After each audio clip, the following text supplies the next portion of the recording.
Listen up. It's the number one voice of the tri-state. I'm number one. It's Cooking Up 215. So let the show begin. Turn me up. You already know who it is. It's your boy Smooth, and this is Cooking Up 215, where we get you up close and personal with your favorite artists, entrepreneurs, shakers, and move makers. And we got somebody real major in the building right now. We got Tone Bar, the community activist. What's going on, bro? How you? Pleasure. It's a pleasure to be sitting with you, my brother. You outside, you making changes. Boots on the ground. Yeah, I'm talking that real change. You know, that change we truly need in our city. Yeah, I'm what you like to call a credible messenger. There you go. You know what I mean? Because where we come from, you need to see people that look like us, right, talk like us. Mm-hmm. You know what I mean? You can feel the things that we're going through, because if you can't, then ain't no validation behind that. So yeah, it don't hit the same. No, it don't. You know what I'm saying? Not at all. It's like a commercial. Mm-hmm. It don't really mean nothing to you, because it ain't from somebody that means something to you. Exactly. Somebody that's like you.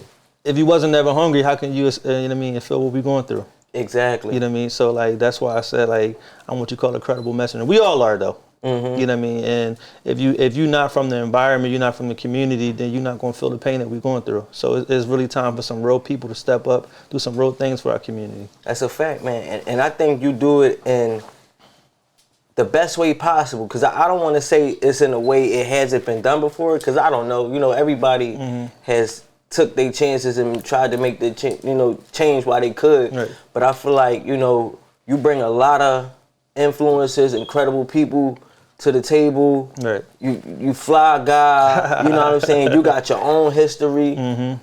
It's like you speak to the young boys in every way possible. Right. You know what I mean? Where they could never, why you know what I mean? Why should we listen to Tone? Like, you know what I mean? It took me a long way to get here, though. You know what I mean? Like, my road to where I'm at right now, it was never ever, like I never thought I'd be like a community activist. You know what I mean? At first, it came up, I had hoop dreams. You wanted to play ball? Yeah.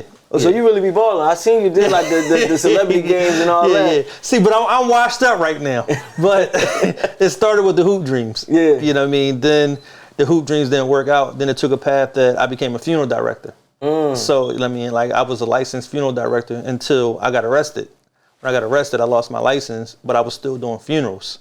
Okay. And that's what kind of turned me into doing, you know what I mean, the community work, because I've been doing more and more young janazas. More and more young janazas. Every other day it's a young janaza, young janaza, young janaza. And then it became, I'm burying sisters. It wasn't just I was burying brothers, I was burying sisters that was getting caught up with gun violence. Young sisters? Mm-hmm. Yeah, young sisters. And on top of them getting buried from the violence, they was committing crimes too. Right. You know what I mean? So how I really, it was just like the nail on the head was like, I buried a young sister. I got a call that's saying, all right, well, she got shot in her face. So I'm preparing my people, like, all right, we got a gunshot victim. When we got her, she didn't get shot in her face. Her boyfriend took a sledgehammer and bashed her face in. And her daughter is the one who found her. Wow. Yeah, so her daughter found her in the crib. So I'm like to myself, like, damn, what are we doing as a community for the young sister who found her mom like this? Right. You know what I mean? So I'm like, all right, well, let me work with some people and see what we can do. And from there, I just jumped head first into the game. You know what I mean? And I ain't had no manual or nothing to say, all right, I'm going to do this, that, and the third. I was just networking with different people. Right. Different people, different organizations and stuff like that. And the first sister I sat down with was Dr. Movita Johnson. Okay. She just gave me the game on like how this whole community stuff worked. You know what I mean? And then from there, I just started making different alliances with different people that I thought was credible enough to say, all right, well, let's get this work done. Because for a while, they was throwing out all that grant money that a lot of organizations, you know what I mean, to stop anti-violence and all that kind of stuff. Yeah, you know and everybody and their mom was going to go get 501(c)(3)s and all that. Exactly. So it kind of watered the game down, you know what I mean, and people was doing it to get that grant money, but wasn't really trying to put no real work in the city. There you go. And then it's easy to work with kids that's already on the straight and narrow. But if we want to be impactful, we got to grab the kids that's, you know what I mean, on the that's really in the streets. Exactly. And that's why I say it takes credit, because the average person just can't walk up to one of these young boys and say, yo, let me grab you, you know what I mean? Let me do X, Y, and Z with you. Let me try to steer you in the right path. Yeah. Because First of all, you gotta have patience dealing with the young boys. The first thing, if you ain't talking what they want to hear, they're gonna say, "Fuck out of here, old head." Yeah. I ain't trying to hear that shit. Yeah, you know what I mean? Like, he gonna play you. Exactly. And that's the first thing. If you don't catch their intention just like that, they're gonna shoo you off. I ain't trying to hear that shit, man. You know what I mean? Like, what you got for me? Fact. You know what I mean? And if you ain't got no real game for them, bro, like, you speaking on deaf ears. Fact. You know what I mean? So last year, the city of Philadelphia awarded me with my very own day. I was very, very happy. We're gonna get in all that. Don't give them all the game yet. You know what I mean? Let's right now. I want to get like, you know, because I know everything you've done. So we're gonna talk about everything you've done in the community, what you're doing right now in the community. I want to help them understand who Tone Bar is. Okay. Like, you know what I mean? Okay. I want to really get into you a little bit. So, you know, like you said, you got booked with your situation. You got released what, like 2014? Yeah. Okay. Yep. So what happened? What was you booked for originally? So back then, I would have said somebody set me up. Okay. Now I was like, all right, well, that needed to happen. Yeah. Getting arrested was the best thing that ever happened to me. Well, one of the best things that ever happened to me. Right. Because it gave me a chance to find myself. How long did you sit down? Only had to do a year. Okay. That was good enough for me. That's all it takes sometimes. I tell them that, though. I say that shit because, you know, you get some dudes that get a dime or that do a dub, and then you get brothers that do a year, and they make vicious change. But I'm like, you don't only need to sit down but so long to understand that this shit ain't where it's at. Listen, you know what I mean? After a day, I was ready to tell the judge, I'll be good. Send me back. Get me out of here, you know what I mean? Because it wasn't what I was used to. You know what I mean? Like, here it is for 10 years straight, I was ripping and running, but I was under the radar. Right. Under the radar. And you know what I mean? Like, they always tell you, all right, get money, but they never tell you what to do with it. So here it is, I'm getting all this money and just doing all the wrong things with it. You know what I mean? I mean, one time, bro, I did the dumbest shit. I went to the car dealership. You know how they do in the rap videos. They got the pile of money. I went to the dealership with a pile of money. Boom, put it on the table. I felt this small afterwards. The lady said, I'm not counting that. You know what I mean? Like, bring me a cashier's check back.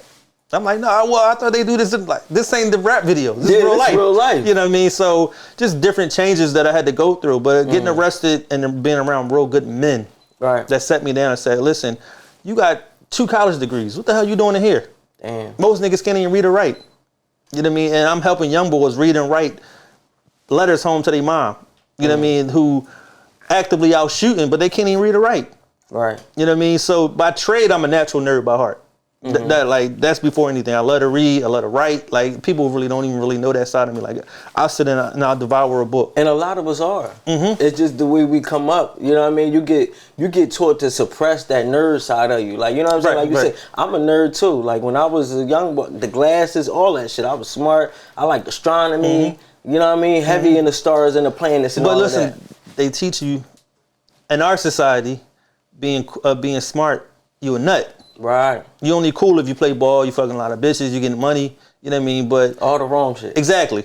Exactly. So I always suppressed that side of me. You know what I mean? Like, I never let nobody know that how smart I was, all the good grades I was getting. It was cool for me, I mean, to show them, like, I get an A, and I try to make it to something else, a B or some shit like that, so people can be like, all right, well, you know what I mean, he cool, let him be with us and shit like that. Right. You know what I mean? So they never pushed the good narratives. It's always the fucked up shit. Yeah. You know what I mean? So, like, that's where I come from, like, that element. I can't remember where I had the conversation. I was like, they really bamboozled this to the T. Like, I'm talking like to the core. Like, I don't even, we try to blame it on rap, we blame it on this, but you know, it'd be other people with bigger plans that really put this shit together, and they really did a good job, because we really do glorify everything else. Right. All the real shit that really make you cool, we really play it to where as though that's not that. Right. You know what I mean? I laugh. I tell this story now, but I went to University City High School, which was down the bottom with 36 in Filbert. They knocked it down now. But coming from an inner city high school,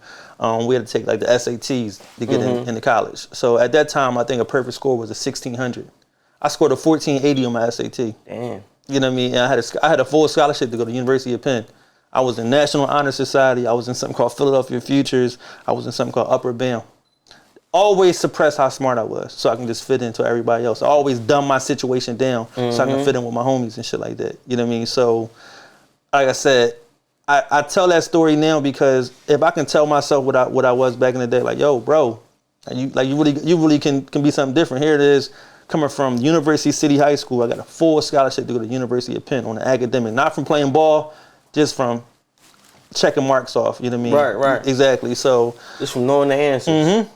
That's crazy. Yeah, you know what I mean? So, and, you know, I don't want to talk about regrets, but that's one of the things that I regret in life, you know what I mean? Not taking advantage of that scholarship to University of Penn. But you said you still got 2 degrees. So when did you go get the degrees? So I went to CCP for a while. Bullshitted there forever. I was a fucking lifetime student at CCP. I was a lifetime student at CCP, bro. So I went to CCP, wound up leaving that joint. So I went to a mortuary school in Jersey. And I got 2 college degrees over there. I got a degree in chemistry and I got a degree in mortuary science. Damn, so that's how you end up being a funeral director? Exactly. That's hard. Yeah, exactly. Yeah, I don't think people know that they got classes like that. And that shit is hard. It's hard? Yeah, because like I said, you coming from a public school, they're not teaching you about anatomy and physiology. They're not teaching you about microbiology, you know what I mean, pathology, embalming, like shit, like words that was like 18 letters long. I'm like, come on, like, yeah, you know what I mean? Like, so that shit was hard as fuck, bro. But you did it. Yeah, but I almost flunked out too because I wasn't applying myself. So my first year there, I was in, went to that school was pretty much like an all white school. Right. And I was in class just bullshit, not taking the shit serious. You know, just wasting money and just wasting my time till the dean of the school came to me like, yo, look around, bro. He's like, you the only, he didn't say bro, he was like, look around. You the only black person really in here and you proving them right. It took a white person to sit me down and say that. So that when he told me that, he actually set me down and really taught me how to like actually study. Because before I would just go through stuff and just go off my natural ability. All right, I can do this, I can do that, I can do that. But he actually took the time with me and gave me some game on how to actually study. Yeah, how to really learn information. Exactly. So once I started actually like studying the embalming and I got entrenched with it, just dove right into it and started loving it. Then once you learn how the body work, the body like heal itself of everything. You know what I mean? It's the chemicals and stuff that we put in it. It just shuts out. That stops everything. Yep. I've been getting into that lately too. You know, with the watermelon diets and all that shit. Learning how your body can really heal itself. But I wanted to talk about what you said. The fact that somebody had to teach you how to study. Is we go through school, like all the way high school. I feel like that's where I fucked up in college because I didn't know how to study. Right. I really don't know. You know what I mean? My mom used to help me study with my vocabulary. That's probably the most closest thing I got to learning how to study, where I wrote the word 5 times, you know what I mean? Right. Write each word 5 times each, and that shit probably was repetitive enough to where though it stuck with me. But I was sitting down with my son and my daughter, you know, they both, they're in there straight A's and B students. You know, my daughter, she top of her class type vibes. But I'm like, yo, y'all don't know how to study. Like, that's your problem. So every time when you get in a subject that's not your best, you not really studying. You read over the shit one time and you think you're retaining that information, but why don't we know how to study? Why do we leave school and don't know how to study? It's not taught to us how to really study. That's the problem. You know what I mean? Like, it's not taught to us. Like, they go over it and they don't make it interesting for us. You know what I mean? And then you got to be willing to actually retain the information.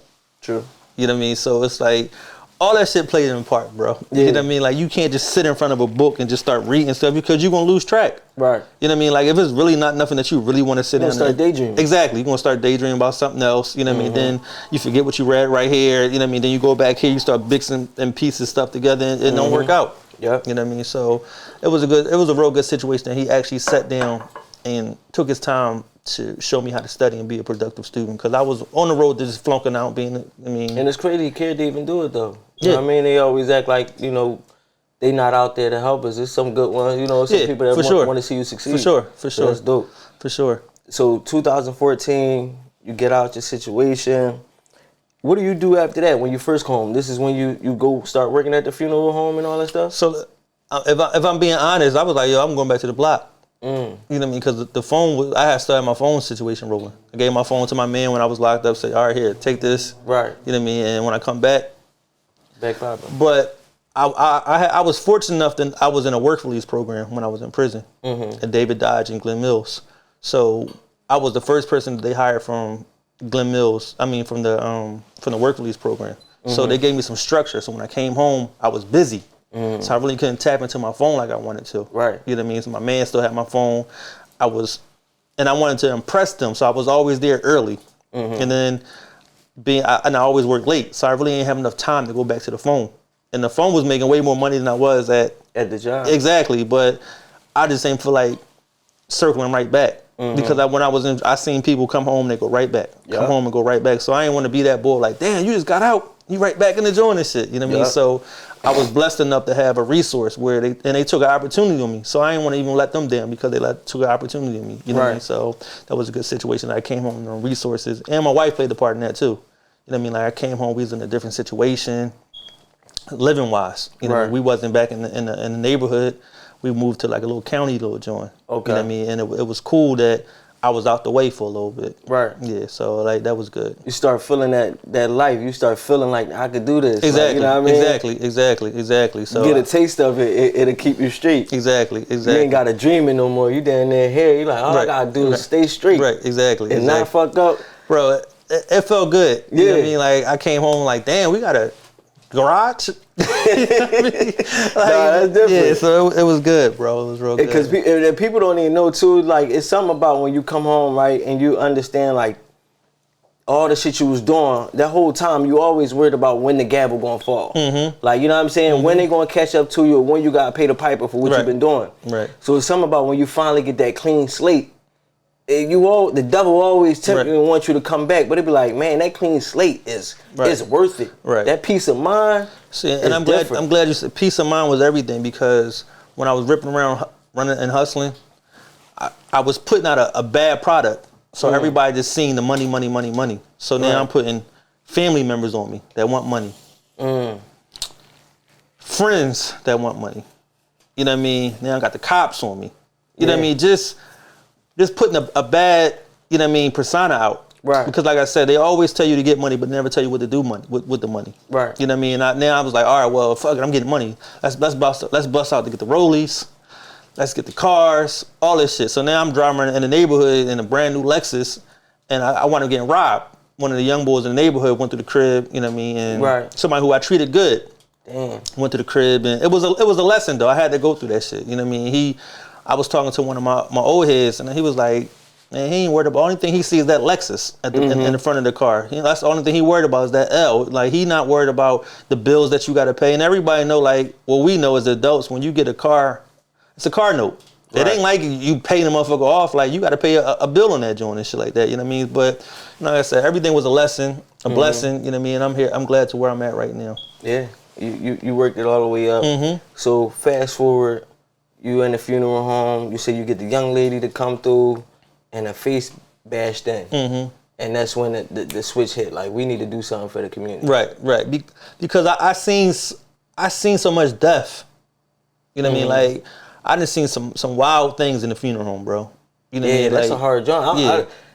How do you deal with that? Like, you know what I mean? Do it take a toll on you? You bring it home with you?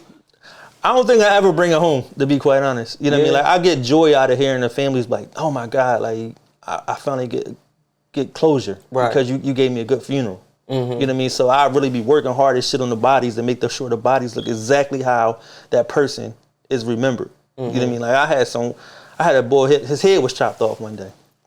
I'm talking about, like, he was on drugs. He laid his head in the train track, and the train took his head completely off. He did it on purpose? Yeah, he was high. He had a suicide letter in his pocket. Yeah. So just seeing that, like, having a head right here and a body right here. So I'm like, damn, like, I'm really built for this now. You know what I mean? Because the average person can't deal with that. Yeah. You know what I mean? I'm quitting. I'm putting my notice in right now. Right. You know what I mean? With that head. Right, like, exactly. So I can't do this no more. Yeah, That's a wrap. It was a wild situation. You know what I mean? Just to see, like, a fucking head right here, just chopped off. I'm talking about completely smooth. Only thing is the fucking head. Yeah. And you got the body right here. Like something from a movie. It's something from a movie. You know what I mean? So now I'm digging into my book. I ran to the crib and grabbed my book. Like, all right, how can I do this? How can I do that? So now my nerves start kicking in. All right, I remember you got the former magnums right here. That's the hole in the back of the spinal cord. You put that through here. So I found a stick. All right, do this right here. I sewed it back on. You know what I mean? So it was just like, it's like surgery, bro. You had to get creative to make it work. So, but when that mom, she thought she was gonna have a closed casket. Right. But when she came in and she seen her son and she was able to get closure, it was like one of the best feelings ever, bro. Yeah. You know what I mean? And the eerie thing about that is the guy who laid his head and committed suicide, I just seen him 2 days prior to that in the dentist's office. You know what I mean? So when I come outside to go make the arrangements, I see his dad, who I met in the dentist office that day. He was like, "That's my son back there, the one you talk." I'm like, damn. It just make you appreciate life so much more, bro. And that's the thing too. So you serving the community. Mm-hmm. So these is neighborhood people that's coming through some of these bodies you're coming by. Right, but I never seen him before until that 2 days before. 2 days before. That's still crazy. You know what I mean? It was just like an eerie feeling, but it make you appreciate life. About it pushing into perspective for you. Because the funerals is not for the dead; they for the living. Facts. To remind you, like, yo, this can be over just like that. You know what I mean? So it's a constant reminder that death is around us. You know what I mean? So the funerals is never for the living; they for people that's. I mean, not for the dead; it's for the people that's living. For the family, for everybody else around them. So what year did you first start getting active? So I like the first event I got for you was like in 2022. Was you doing things prior to this? I think even before that, you was feeding the homeless and all of that. So we used to do an annual initiative where we go down to Love Park, where all the less fortunate people was at, and we do like feed them and clothe them. So I would just go down my call list, ask everybody, yo, you got any old clothes or sneakers? Everybody got some shit in their crib that they don't want. You know what I mean? That's taking up space. So I was getting bags and bags and bags of clothes and sneakers. Man, we had about 15 tables out there just lined up with like clothes and sneakers. And the old shit to us is love to them. Right. You know what I mean? And I was seeing people down there that I probably grew up with. You know what I mean? So that was a very, very humbling experience doing that. What year did you start that? That was before 2022. That was maybe like a little bit before COVID hit. We started doing that. But prior to that, I was always going into the schools. Like my passion is the young boys. Okay. You know what I mean? So I was always going into the schools, doing stuff with the kids and all that kind of stuff. You know what I mean? So that's probably when I started like a little bit. Let's say like if COVID was 2021, that was like 2019. That's when 2019. Okay. All right, so fairly recent. You've been outside about 5-6 years, getting busy now. Yeah. And you just been. But I haven't really been getting active like that probably for the last 2 years. You know what I mean? Because people wasn't really seeing me because I never wanted to be on social media. Right. You know what I mean? Like I wasn't a social media. You still was under the radar, but you still helping. Like right now, I'm really not even a social media. Like I never wanted to be on social media, bro. Yeah. You know what I mean? Because I was always hustling, and it was like our mentality was like, all right, we want to stay low. And now everything total opposite. Because in order to get something done, you got to get exactly. So you got to play the game now. But I never wanted to be on social media. Like that was never my ambition, bro. Right. You know what I mean? But even right now, like it's addictive. I sit on there and I just be scrolling all day long on social media, just looking at dumb shit. Yeah. You know what I mean? It's like watching the news. Exactly. Bro. You just get to scrolling all day. Exactly. So 2019, you start doing that. I seen something you went to, and this is probably fairly recent. This is like more like 2023, and I know you got stuff that you did. Like you got the Day of Serenity. You started doing that like 2022. The Day of Serenity came from that young lady who got murdered by her boyfriend. That's how the Day of Serenity. That's how that came up. Yep. So that's when you knew you wanted to do Day of Serenity when that happened. Yep. But you use Day of Serenity now. Is that more towards the mothers of gun violence or like victims of gun violence? So it's for anybody that's been affected by gun violence and trauma. Okay. Yeah, so it's not really just a gun violence thing. It's like if you've been affected by gun violence and trauma, because at one point in time we all been affected by gun violence, and trauma, like, or you just don't want to hear about this shit no more because you remember like in 2021 that shit was just rampant. We was up to like 500 bodies. It was every day. Every other day was more and more bodies. So it was it got bad. After COVID and they gave that money out, I was like that. And all the young boys took all that money and went and bought them ghost guns and whatever else so. And the drill music and all that shit went up all at the same time. It got real bad It got real bad.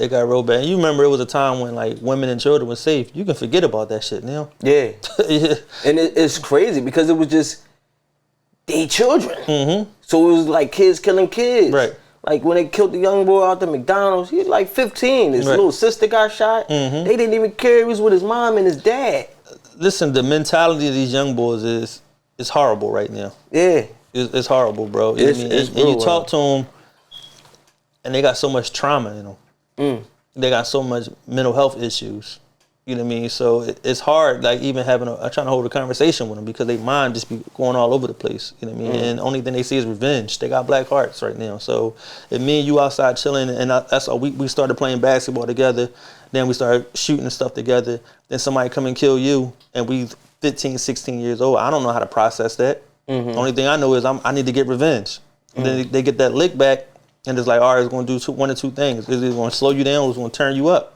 Most times it's going to turn them up the more. You You know what I mean? You out here getting revenge left and right. And it's a never-ending cycle because you go get revenge and then they look back and the shit don't stop. Yep. That's crazy. So I seen that you went to the youth study center and you actually, taught them how to prepare a janaza, like how to wash their bodies and stuff like that. Right. So what was that like, and what response did you get from the young boys in doing that? So 90% of the young boys at the youth study center is Muslim. Right. So me telling them like, all right, well, let me show y'all really what happens at a janaza. And I'm like, all right, well, I got my dummy that I had because I got a full live dummy. And I would like put ketchup on it, make it like blood, take the clay, show them how to make noses, ears, and all that kind of stuff. That kind of stuff they interested in. So it's easy to hold their attention to the stuff like that. You know what I mean? So it was easy to show them how to wash and wrap a body. And I think everybody should actually learn how to do that because it just put life in perspective. Did you get an emotional response from them? Like with them being young boys, did they understand truly what they was doing? No. Because they start laughing and joking until I had to say like, yo, this could be you. The purpose of this exercise is to show you that this really could be you, or this could be your friend. Your homie, yeah. Exactly. You know what I mean? So you want to do this right. You know what I mean? So once I said that, then they start clicking and it became like, all right, well, let me take this serious. But I did have a real emotional response to them when I brung Meredith Elizada in, and her son was the one who got killed in Roxborough. So I brought her to the youth study center, and she gave an emotional speech about her son. And I don't care who it was, they all had tears coming in their eyes. Right. This was from the football game situation, right? I actually know one of the mothers one of the young boys who got shot. I know his mom. She actually was on the show before. And I guess he was part of that whole situation. He got shot. Fortunate he lived and anything like that. But what was the response? Like, how did they feel hearing it from a mom? Because that's the thing. I feel like they be so detached from it. Like, they think, like, once they get their op, Well, it was such a popular story. Everybody heard about it. Right. So then you get her coming up, and she just crying, bawling out emotional, and she telling her story like, yo, my son died in my arms.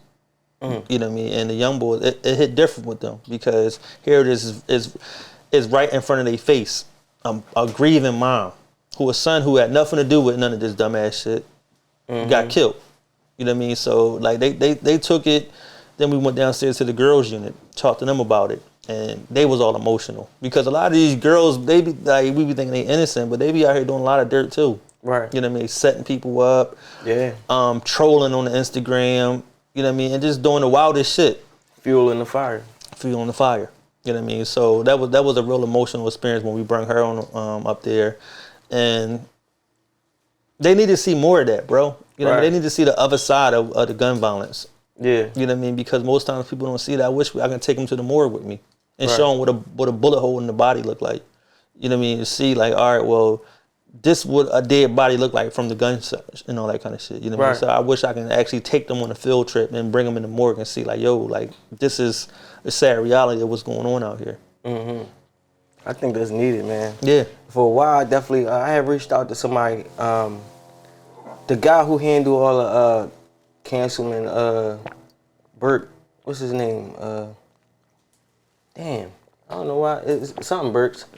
Can't think of it right now. Yeah, councilman. Yeah, he a councilman. He just was going through his like legal issues and stuff like that. Oh, Kenyatta Johnson. There you go. All right, so his guy, he was trying to put me in contact with the youth study center because I wanted to like talk to him. You know what I mean? I told you we started like 2021, so it was around that time. Because I'm like, somebody need to like really get their voice. Like I want to sit down with a young boy that's literally drilling and doing all this shit to really see how he feel. I need to understand your mindset. I'm glad you said that because a lot of times, and I've been going back and forth with like the neighborhood town hall meetings and all that kind of stuff. You have these town hall meetings, you don't invite none of the young boys that's actually out here doing the crime. Right. It's a room full of older people. Oh yeah, we tired of violence. Bring the young boys in. Talk to them. See what the fuck is going on with them. Because they smart as shit. Ain't none of them stupid for real. Right.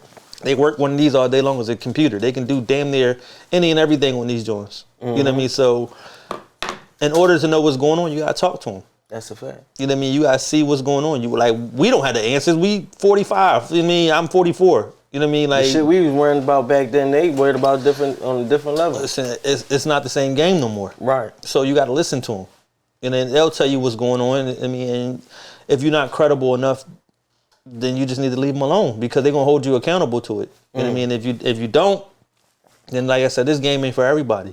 Right. You gotta have the patience to deal with these young boys. You know what I mean? And they need help. Yeah. They crying out for help. Right. You know what I mean? And we gotta as men go back to being men in here. You know what I mean? And we gotta we want to take our community back.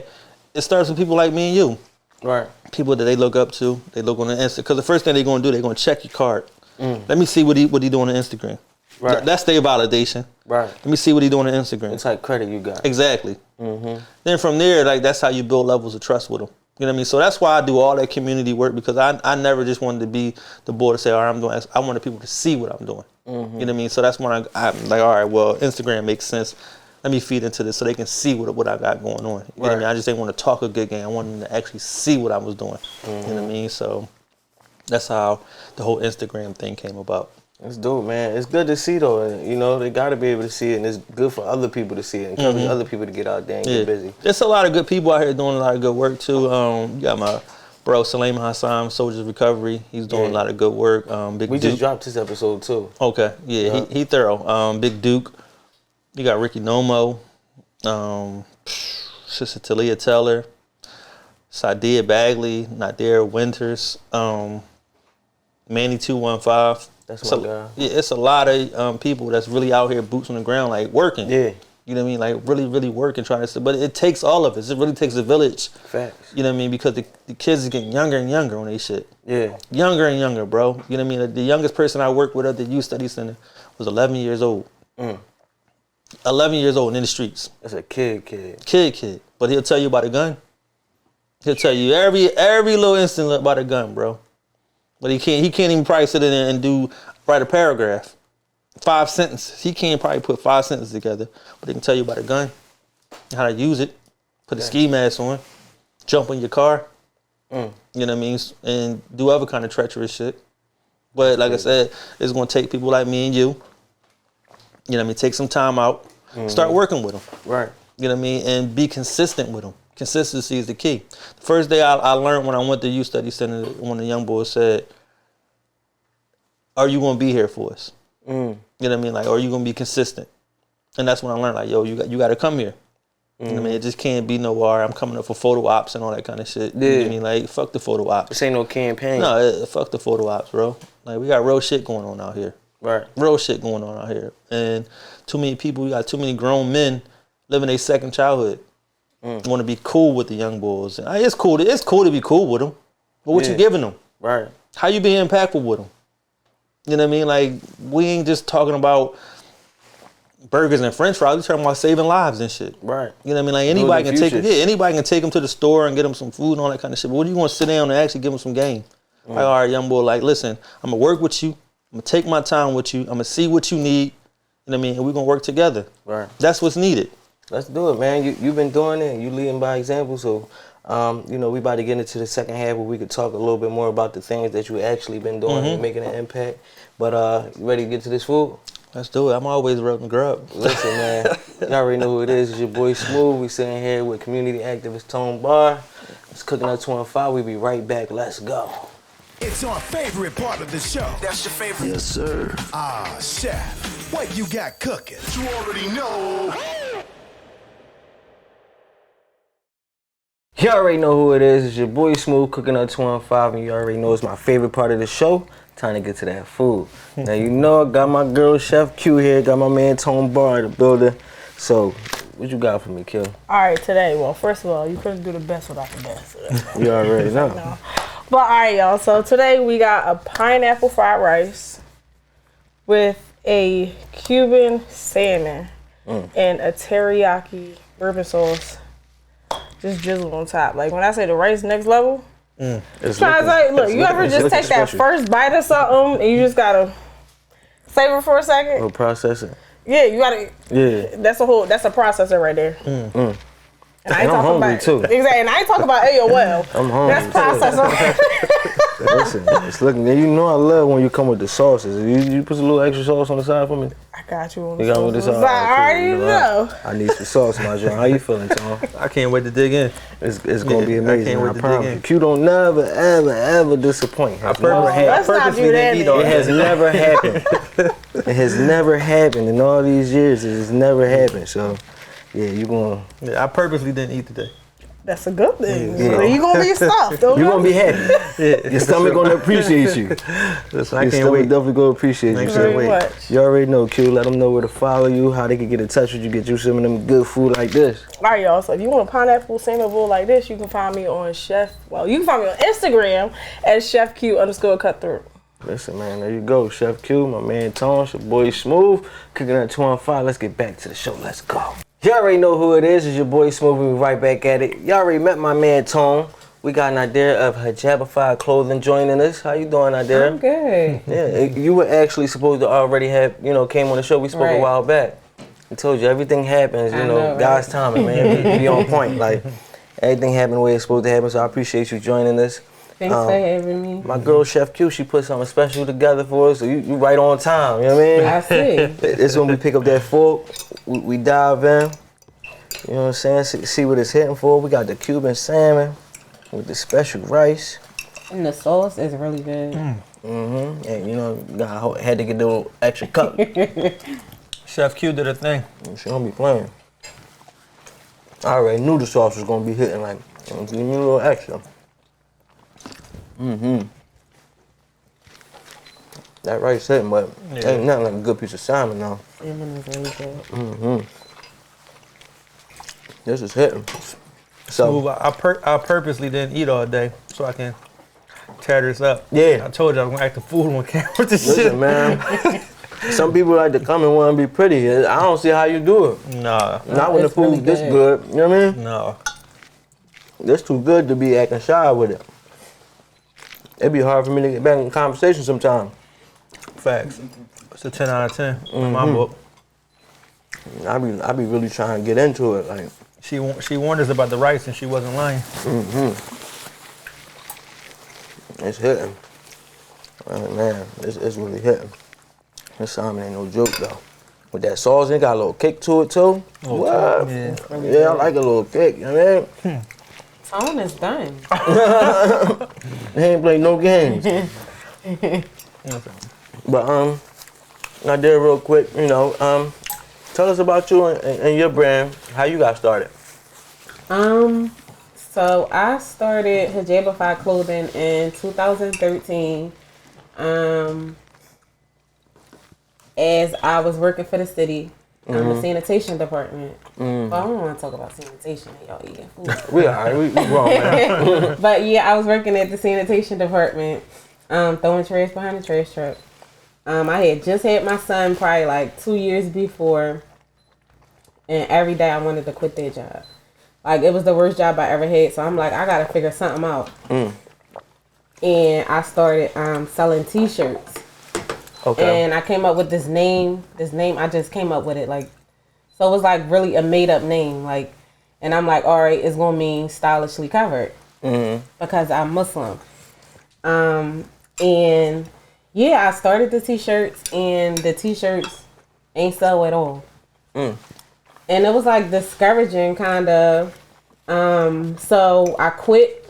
I probably revisited probably like a year or two later. And I came up with the hijabs with the wording on the side, which never had been done.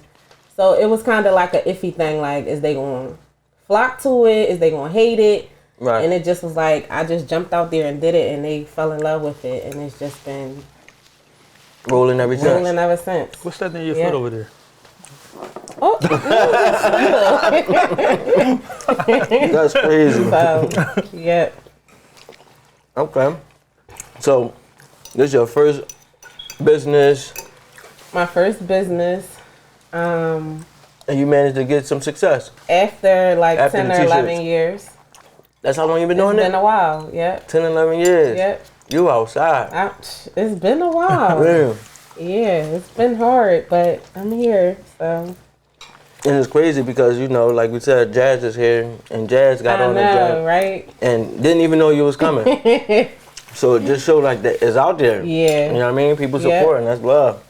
That's definitely love. What's your relationship? How do y'all know each other? So, Tone, when did I meet you? Oh, this year actually. Around the election time with Rebecca. Oh yeah. And we had sat down with the lady that was running for mayor, and we were trying to figure out like what type of things she could do for the community if she become mayor. And me and Tone been rolling ever since. Okay, so do you partake in some of the community situations he put together? Yep, every time he puts something together, I'm near. I make sure I'm near. We go up to the prison, up CFCF every other Monday to go visit the juveniles there. We actually just came from there. Yeah, before we came here. So, yeah, I love them kids up there. I just feel like they just need somebody. Like when I go up there, being as though I'm the only woman, it's usually just a lot of men up there with them. Like I'm like the nurturing one, so they love when I come up there because it's really like always just men up there like going to go see them. So, but I love them kids. They just like when you say it, it's crazy. Yeah, when you say it, it's like they missing that mom spirit. They really are. That mom. And I know they did a lot of bad stuff, but they really are just kids that just really need somebody, like, you know. And I get like emotional a lot, like just going up there to see them, and then when I gotta leave, and it's just a lot. Like it's overwhelming. Right. But I love going up there. Do you have kids yourself? I got a son. And how old is he? Yep, he's 14. Wow. Yep. So like I told him, like when I come up here and see y'all, it's like this could be my son. Right. Because they so young. Yeah. I think the youngest is like 14 going on 15 fighting a murder. It's like insane. 20 years he looking at. 20 years. That's crazy. It's really sad. I don't even like how, I feel like the justice system, period. Like we all know it ain't really built for us. It's built against us. It ain't, meant for us to, get better. Like it's really meant to hold us down. But the fact that they be charging these young boys as adults to me be crazy. When you know that your brain ain't even fully developed. You know that he don't have the same decision making skills right now that he gonna have at 25, 26. You know what I'm saying? He not even putting shit into the proper perspective for you to be able to say, you were thinking like a man, so we're gonna treat you like a man. Right. How can he think like a man with a child's brain? Right. You know what I mean? Like that's crazy to me. When you can't redeem yourself. You really like just having conversation with them. Like you really gotta understand like just the way they talk and the way they think that they really are kids. Really kids. Like literally really kids. Like one of the little young boys, he just got sentenced to 17 to 35. It's like, how old was he? 17? Or just turned 18? Just turned 17. Yeah, that's crazy. Like I was down with this old dude, and he was in there. I think he got booked when he was like 17, 18. Did 25 years. I think he was just he either was working on getting home or he had just came home and just got booked again or something like that. But 25 years, and I'm almost certain it was probably something stupid, petty, like you know what I mean? Right. Since back then, they give you 25 years. That's crazy. Well, right now when you're dealing with these kids, they impulse killers. They're not really thinking about a lot of stuff they're doing. They're getting high, and when they go to prison, they're not even getting the proper representation. A lot of public defenders, right? You know what I mean? Cases stacked up this high, and they look at them like, I'm gonna do the bare minimum work. You know what I mean? And that's why a lot of them, you know what I mean, on State Road for so long. A lot of them in the Youth Study Center for so long. And like I said, like they're impulse killers. They react so quick. Then they sit back and think like, damn, I'm looking at all this time, and they can't really process it. You know what I mean? But you gotta remember, like, they still are children. Right. You interact, and they greedy. They like little kids. They really they funny. They greedy. They silly. You know what I mean? When you talk to them, it's like, damn, like this the one I read about in the paper that did all this. Don't sound nothing like that. Yeah, exactly. Don't act like that at all. And Far from the monster they describe you to be. Right. And then when you talk to them, it's, hey, Miss Nadira. Yeah, hey, they Mr. call Tone. my phone. Hey, Miss Nadira, you coming to see us this week? Like they really are kids. And people probably really look at them like they monsters because of the stuff that they did. But you really got to meet these kids, and when you see them and you talk to them, like it's like they babies. Right. And that's why hopefully we be able to put this together, Tone, because I really want to. I want to interview somebody, even if we got to do it through the phone, because, you know, like we could Bluetooth and hook a phone up to that, to where we could get it recorded. You could sit in with me, you could talk to them and all that too. Right. No, but that'd be dope. I feel like it's necessary to understand their side, like, you know what I'm saying, to get it from their mouth, their view, how they feel, why they might have did what they did, how they feel about it, all that type of shit, even how you feel now, years later, you know what I mean? Right. And when you could really think about it into perspective and shit like that. And we were just talking prior to that, we were saying that, you know, our culture, our society, as soon as one of us do something, we kick them when they down, you know what I mean? Like, we penalize them, we abandon them. But the other culture, the other races, as soon as they kids do something, they put their arm around them. Oh, this kid got mental health issues. Right. He on a spectrum. You know what I mean? It's like, we the only culture that kick our people when they down. You know what I mean? And we got to change that mindset, you know what I mean? Instead of, like, all right, yeah, we know they did something wrong, but how can we help them while they doing something wrong? Right. You know what I mean? Like, and that's not being addressed enough. And that's why when they come home, they don't have no resources, and they're going to do the same dumb shit again. You know what I mean? So we got to do better as a culture overall on how we handle our people. Right. So you started an organization, Philadelphia United as One. Tell me about that. So Philadelphia United as One, we started a couple years ago, and the purpose was for the groups to work together. Because if you truly empathetically care about what's going on here in the streets, you're not worrying about no money. You're not worried about no grants. You're worried about getting results done. And this is what Philadelphia United is. When I just met Nadir under a year. I just met you, and we going powwow. Met everybody who I've been working with. That's Philadelphia United is One, because I don't have no ego. I like to play the background majority of the time, but I also will play the front if I have to. You know what I mean? I'm just all about getting results done. Getting it done. Exactly. Yeah. Like, I don't care. I don't need to be Michael Jackson. I play Tito Jackson. Right. You know what I mean? Long as we selling records, I don't care how it's getting done. As long as we get these records, exactly. Get the job but done. Too many times, like I said, we fighting about petty dumb stuff. And then the kids see this. If they see adults fighting over petty dumb stuff, what you think they're going to do? This is why our city is in a complete disarray right now. Because if you truly empathetically care about the cause, we don't have no egos. We getting shit done. Right. You know what I mean? But who am I? Listen, man. Who am I, bro? Tone Bar, the community activist, baby. That's who you are. Cause you outside, man. So I know that we were talking about it before. Dear Serenity, they made that an official day. Right. Right. It was on the calendar now. Like the city's gonna celebrate that and really get out there and help the. Right. So my goal is to get a paid holiday next year. I'm playing. Right. I'm playing. Y'all gonna get a check, man. 25th of November. Exactly. But no, like working with Councilwoman Jamie Gauthier, she helped me get that Day of Serenity. So the Day of Serenity is for all families that's been affected by gun violence or trauma. So that'll be November 25th every year. So I'm really on the calendar, like, which is monumental. Like, where I come from, bro, I never think I was getting no damn day in the city of Philadelphia. Yeah, that's crazy. You know what I mean? So, and I'm going to build off of that. You know what I mean? Like, this year we was able to celebrate 20 families that's been affected by gun violence and trauma. We got Michael Jordan to send us some sneakers. Right. Yeah. You know what I was going to ask you about that. So you met with the chairman of the Jordan brand and everything like that. Exactly. So he donated some sneakers to us. 76ers gave us tickets to the game. The Fiddler Club gave us free rooms for the family. We had people make dresses for the moms, give them free makeovers. You know what I mean? We provided full meals for the whole family, and we had over 250 families in the room that day. You know what I mean? Just from an idea that I had. So it was a real monumental day. Yeah, like that's I said, super good, I can't wait to make on it next year. Yeah.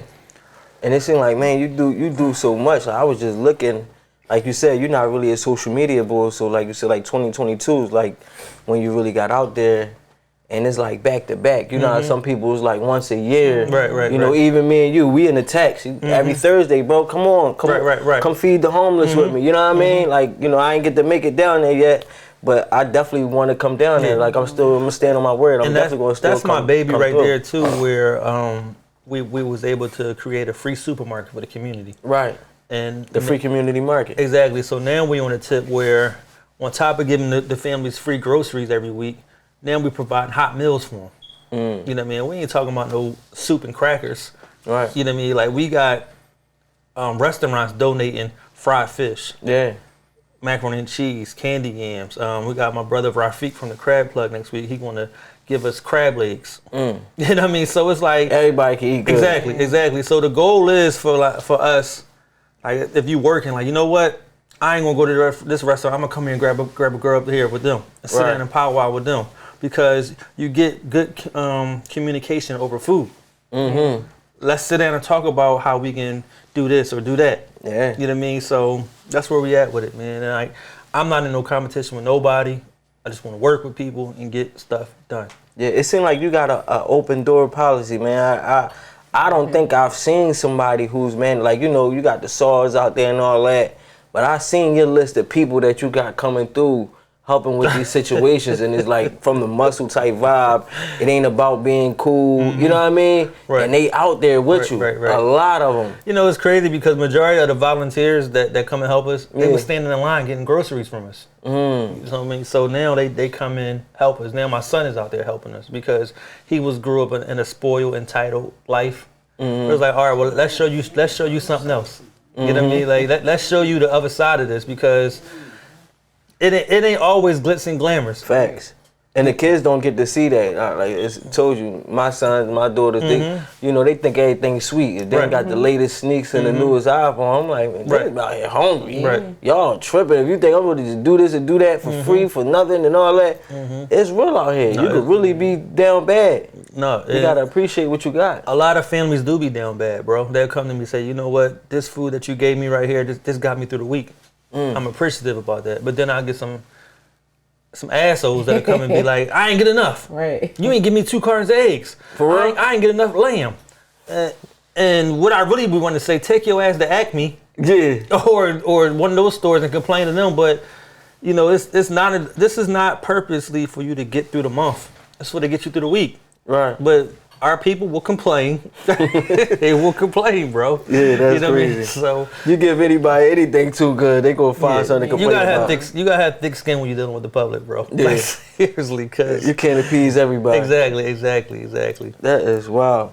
So I know, like, you've been on Fox 29. Like, you've been on some different platforms out here, just pushing this. Like, Don't be outside. Yeah, like you really getting it done. You know, shout out to Mikey Dredd, Mother, Roxy Romeo, and Latoya. The morning show and all exactly, because Philadelphia Freeway, he actually introduced me to them.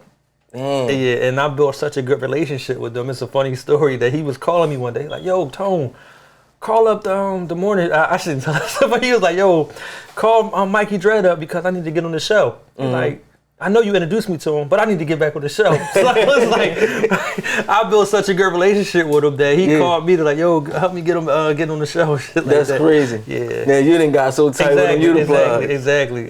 That is wild. Yeah, but it's needed though, man. Them doors, I feel like them type of doors should always be open to guys like yourself. You know what I mean? It shouldn't even be that hard to get up there. Right. Like even with this shit, it's like, yeah, I could chase all the cool stories, but I feel like it should be damn near mandatory that you fit something in about your community to help bring it up. You know what I mean? Like we all of it, we all from it, and our kids gonna be from it. Their kids gonna be in it. We should all be finding a way to add a brick to build this building. You know what I mean? And it's like you go outside, right? And we got the convenience of Rodriguez right here. You got the convenience of Juan's right there. You mean to tell me we can't make cheesesteaks? We can't make hoagies? We can't control none of the money in our neighborhood. Right. You know what I mean? Like, it's a damn shame. And the only thing we push in our neighborhood is daycares. Because we don't want, you know what I mean? We don't want the Chinese people or the Mexicans raising our kids. But that's the only thing we got is daycares. Niggas got daycares. Exactly. And they asking, like, what we producing? We ain't producing out a damn thing. But sweat on the basketball court and the football field. You know what I mean? Like, we ain't producing out a damn thing. And like I was telling you when we was on break, we used to be the number 2 race. Yeah. Now we number 3. If we ain't get shit at number 2, what the hell we think we gonna get at number 3? Right. You know what I mean? More bullshit. So we gotta really get out here and help ourselves. We gotta really get out here and help ourselves. We gotta, you know what I mean, come up with solutions to problems. And we, like I said, we need real brothers, real sisters, not no people that just want to be, I mean, with the camera in your phone every 2 seconds. And I mean, like, we over like that. Photo ops and all that. Like the photo ops is over with. You know what I mean? Like, what are we doing for results? Like impactful stuff. The sister who owned Chick-fil-A, Serena Quick. She's supposed to come up here too. Good sister, good friend The of joint mine. that's on City Ave, right? Mm-hmm. Good friend of mine. Why we not there supporting that lady? She owns a Chick-fil-A. Right. You know what I mean? Like, that's hard to get. Right. That's nothing, I mean, easy to get. It's nothing like, right. And me and her have a conversation all the time. She's like, Tone, I don't really want to do small stuff. I want to do impactful things. Let's go inside the schools and work with the kids and do impactful stuff. She's from North Philadelphia. You know what I mean? And she's like, yo, I want to do impactful stuff. I had a friend who worked at Walmart, gave me direct jobs to when the kids came home from the youth study center. That's dope. No questions asked. She was hiring them on the spot. I'm talking about people that got gun charges, robberies. She hired them. So I had a direct pipeline where I created a work release program for the kids coming from the youth study center. That's crazy. You know what I mean? Like, and we need more people to help these kids. Right. We need to help these kids. You know what I mean? Because if not, then we very well might be that one that we go to the gas station, they're right there waiting for us. Running up on them with a ski mask. And then it's too late. And it's too late. And that's the thing, everybody always thinking it can't be them. It won't be your son, it won't be your daughter, it won't be you. Until it is. Until it is. Until it is. And now you wishing you did something or wishing somebody would have got out there. Exactly. Before it's too late. Before it's too late. So what are your ambitions? What, you starting off strong, you going in, you well connected now. Where do you see yourself taking this to? Bro, I got political aspirations, community aspirations where I wanted to put myself on a platform so that people can see what I'm doing. And then if the time comes when I say, yo, I want to run for office, people say, yo, I believe in him. We're back that situation. Exactly, because I see the work that he was doing. So that's where the ultimate goal is, like, yo, I really want to be in a position where I can make some change impactfully. I mean, because we had the bad. Now it's about the power. Facts. You know what I mean? Like, let's change some of these laws, like you just said about the crimes and all that kind of stuff. Right. Let's change some of these laws. Let's be impactful right there. Let's go up Harrisburg and tell them what's going on in West Philly, North Philly. You know what I mean? And South Philly. That's how we change it. We gotta change these laws, and it's gonna take people like me, you, her, to get in office and do some things. Maybe that's probably not y'all ambition. You know what I mean? But we need to change some of these laws. We back you. You know what I mean? We back you. Yeah, exactly. They Tone for mayor all day. Like, we definitely back you. You know what I'm saying? For sure. Put me on the campaign joint on the tour. Make one of your stops and all that. I got you. We hold it down. But it's definitely dope to see, man. I've always been like that. Just we need more, and it's like we got so many people in high positions. And when I say high positions, I don't mean like politically. I'm talking about basketball, football, rappers, and all that cool shit. And it's like, what y'all doing though? Right. You know what I mean? Like, what you really doing? You could really be out here changing people's lives easily. And everybody just for self so crazy. It'd be wild to me. Like, but they don't help, bro. And I hate to call people out on stuff, but they don't be helping. You know what I mean? Like, y'all got the platform to do this, y'all got the resources to do it, you got the money to do it. One phone call. Exactly. But they don't do it. somebody said something to me. I don't know if it's true, and I damn sure ain't gonna get nobody no out. But they was like, what if they control what they can do with their money type vibes? Like, what if they was told, like, you could go here, you could do this, or you could say this, but we don't want you doing all that. That's too much. Can't help the community that much.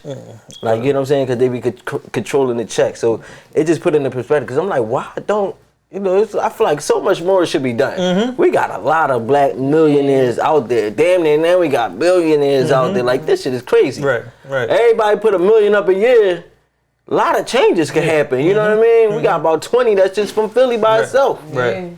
People That's a nice fund right there. 20 million a year. People help who they want to help. Who they want to help. And it's a mentality, bro. Like I started this group called the Yacht Club. So it's an investment group. We started off with 20 black entrepreneurs, all under one umbrella. You know what I mean? So we started buying properties in Detroit. Detroit got very, very cheap properties. So my goal was like, all right, well, let's create a Black Wall Street. Right. You know what I mean? Like, let's go down there and buy a block up. You can buy properties in Detroit for $4,000 or $5,000. Apartment buildings, $10,000, $15,000. So me and my group, we went down there and we bought 5 properties this year. And the goal is like to change the economic value down there. Like, we ain't talking about small town. Like, we talking about generational wealth now. Right. You know what I mean? Like, that's the mindset now, like generational wealth. You know what I mean? Where we can build and keep on building, keep on building. Like, that's the way the mentality got to be now. Like, we can't think about temporary satisfaction. That's we got to a think fact. about generational wealth. You know what I mean? Like, why can't we buy a block?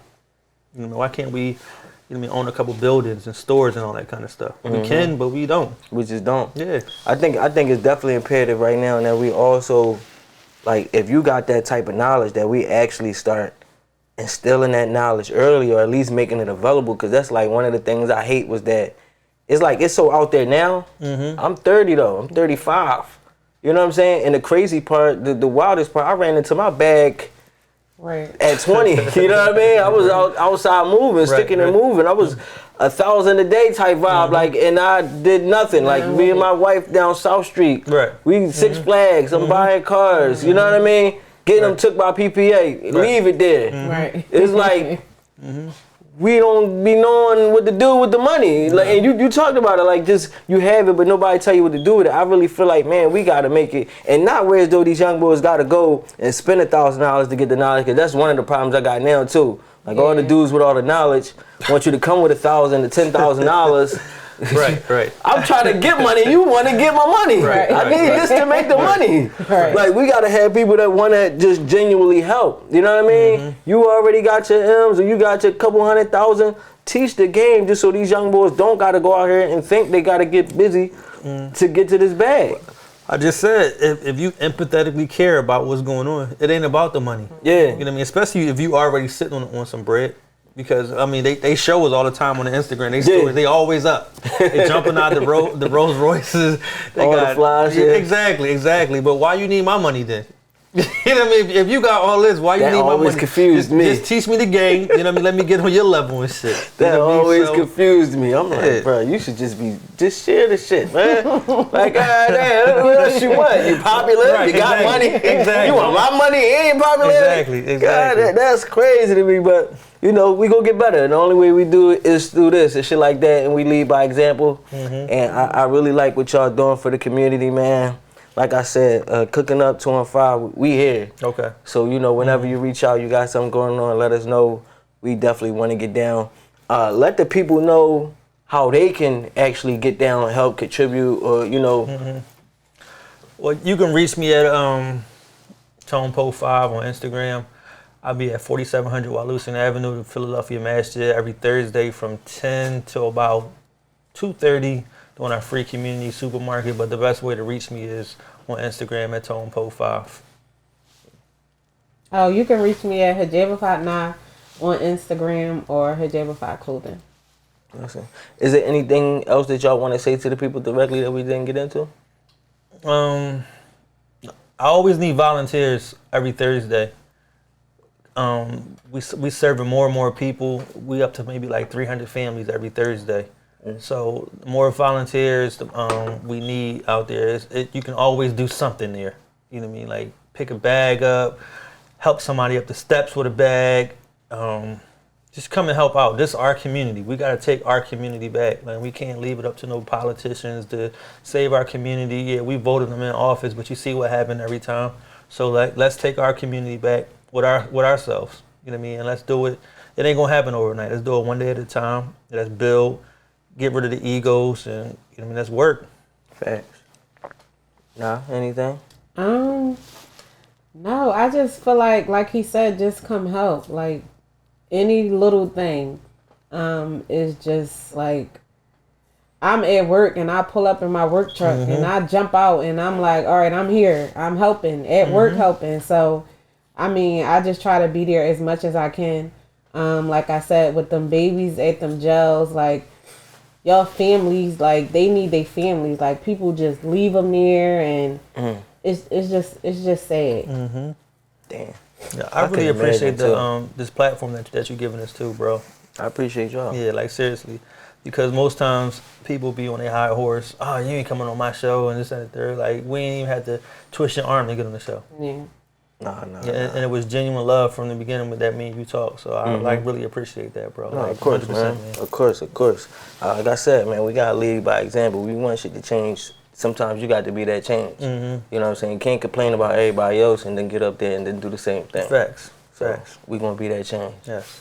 I appreciate y'all greatly, man. It's been a wonderful night. We ate good, great conversation. Really good. It's always a good job. I might be your greediest person you had on. I done had some beasts. I might be the greediest person you had on OT the real, he was up this joint. Listen, 10 paper towels. He went in like it was a eating contest. I'm trying to be cute. Did try to keep it straight. I was gonna fuck her plate up, but I didn't. Yeah, I always save like a little bite so I could go crazy after the cameras off. I save like this my little joint, my chill little bite. Chef Q, she did her thing. That's all I can say, time, bro. man. Really She gonna nail it every time. But I really appreciate y'all coming through, man. Y'all already know who it is. It's your boy Smooth. We got Tone.